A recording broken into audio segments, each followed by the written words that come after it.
आज बैशाखी मेला तथा हरिशंकर महोत्सव 2026 एठी आज उद्घाटन उत्सव हो जाए उद्देश्य सबू श्रद्धालु तथा समस्त को मोर शुभेच्छा आ आज आम आज उद्घाटनी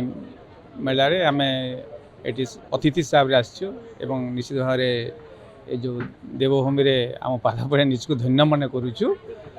तत्संगे संगे बहुत संख्यार श्रद्धालु भी अच्छा प्रशासन भी बहुत आमर ऑफिसर्स मान भी ये उपस्थित अच्छा समस्त को भी आम ये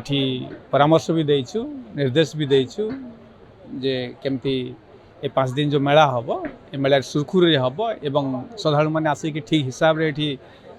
दर्शन करी एठिकार जो प्राकृतिक ये जो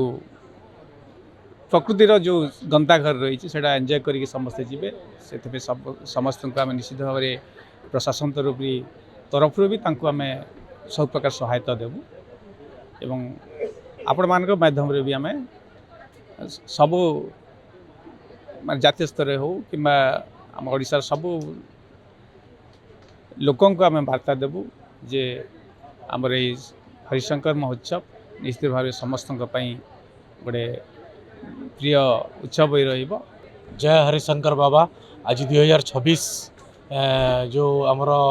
बैशाख मेला जो कहूँ हरिशंकर महोत्सव कहूँ आज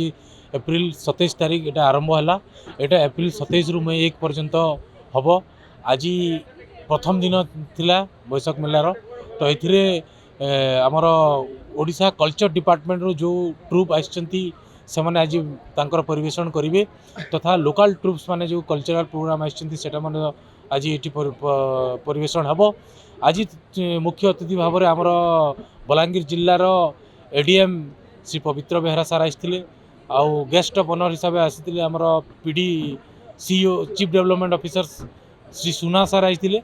आज बहुत लोकंकर समागम रही आग को 2-3 दिन भितर आहरी लक्ष लक्ष लोकंकर एठी